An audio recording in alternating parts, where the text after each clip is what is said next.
Good morning to all of you all. Extremely pleased to be here this morning.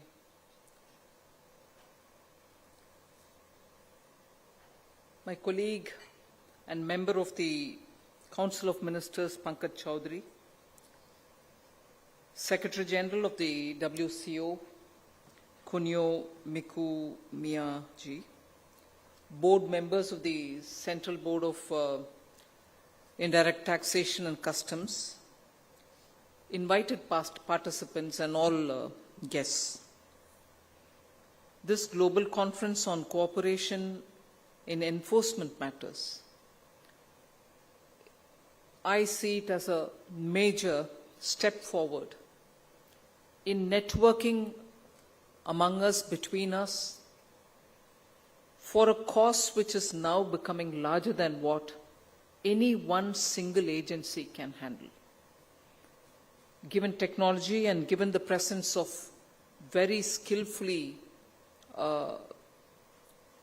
trained manpower with which the illegal trade is now happening, a collective effort is what is going to see some results which will have a benefit on all of us, not just the Indian economy, but for every one of our economies.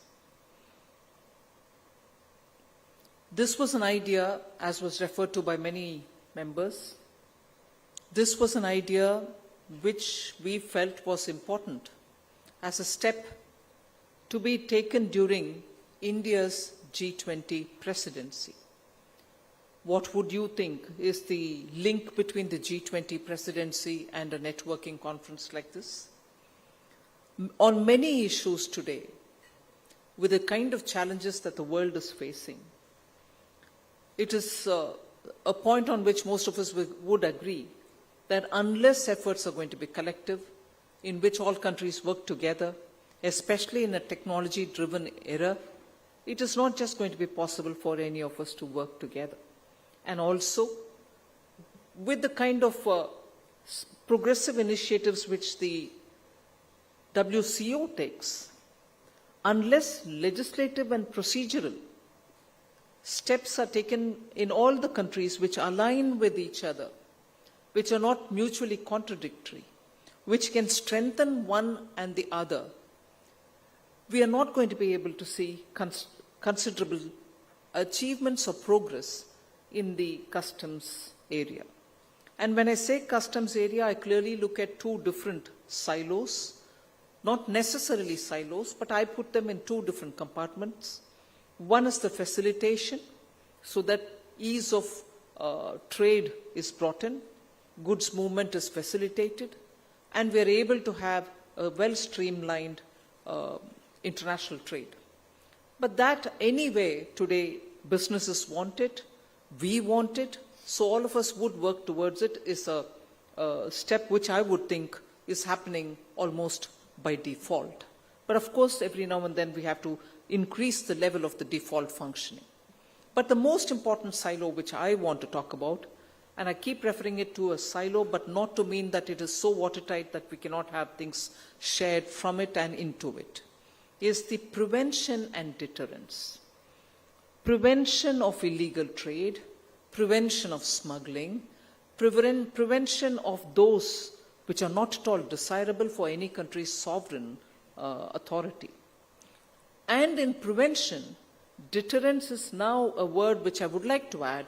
Almost you would say mean the same, but no, deterrence is also strengthened by the fact that you're alert, you've held back some of these smuggled goods, and you show a dedication and commitment to completely destroy what you've caught and not again put it into the market in one or the other way, even though it may be legitimate.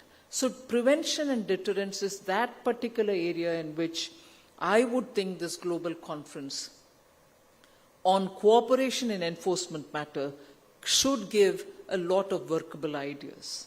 It is important for all governments to know how to deter smuggling, how to deter activities which are endangering our wild fauna and flora, how to deter activities where networked groups think the small fries can be sacrificed police or the customs authority can catch hold of these small, but the larger fish, which is behind, the brain behind, is never going to be caught. So these kind of small sacrifices, which only embolden the illegal trade or smuggling, should be at the core of thoughts that we today, tomorrow and day after share among ourselves. Deterrence is what is going to help, and in which I'm sure we are at an advantage as enforcement agencies, because you have the advantage of technology now available among ourselves. So now when I say technology being available, it should go hand in hand with intelligence sharing, with information sharing. And when you share information, it should be actionable. A lot of times when information reaches the authorities, they're not really actionable, or they are either camouflaged, or it is in such a way that you're not able to infer that actionable point. So I would think one of the very important ways is to share information, and consciously when you're sharing it, it should be actionable. Also, the one little advantage that I think as experienced customs officials you have is that the nature of goods, the nature of smuggled or illegally traded goods has not changed over the last 50, 60 years. It again seems to be precious metals. It again seems to be narcotics. It again seems to be precious reserves from the forests or the marine life.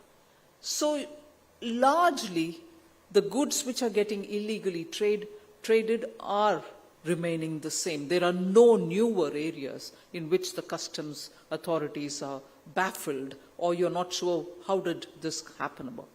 Now, if this is the way it is showing a trend over the decades, by now I think most of us should be fairly informed of who are the forces behind it.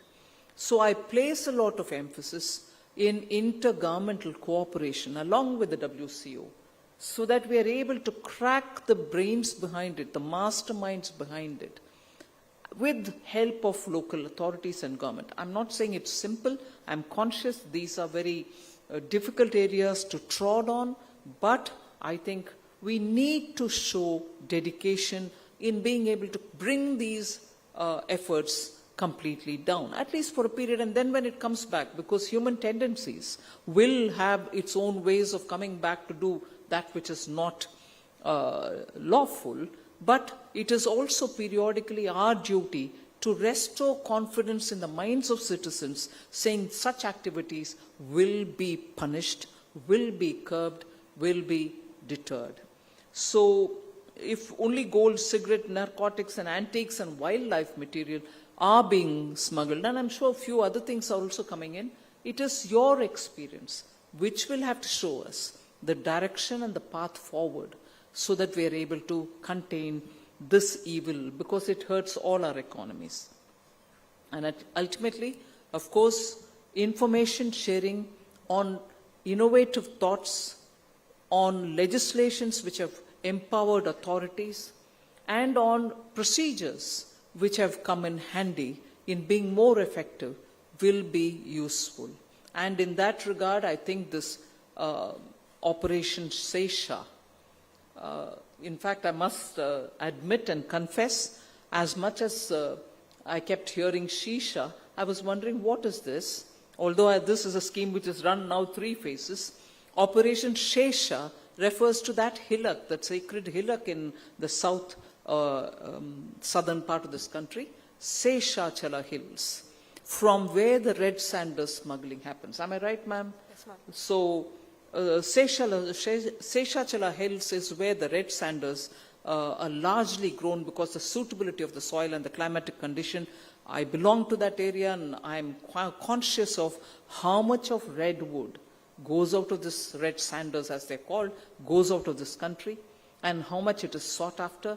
That area also used to be known, and I'm sure it is still known, for growing good quality ebony, which are used in piano manufacturing and also some of the musical instruments manufacturing.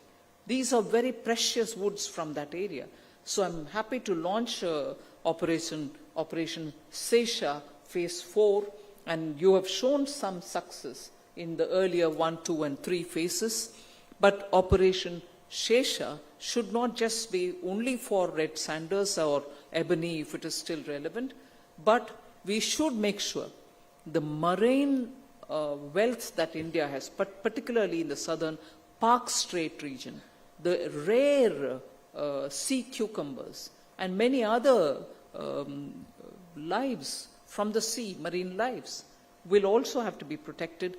I can list out a few more precious antiques. India's lost a lot of them. We find them all over the world when we go to the museums across the world. We need all of them to come back to their respective. So should the Egyptians be feeling about the antiques. So should the Romans be feeling about the antiques that they've lost. So all ancient civilizations have lost a lot of their antiques, and they should actually rightfully be back in their respective countries.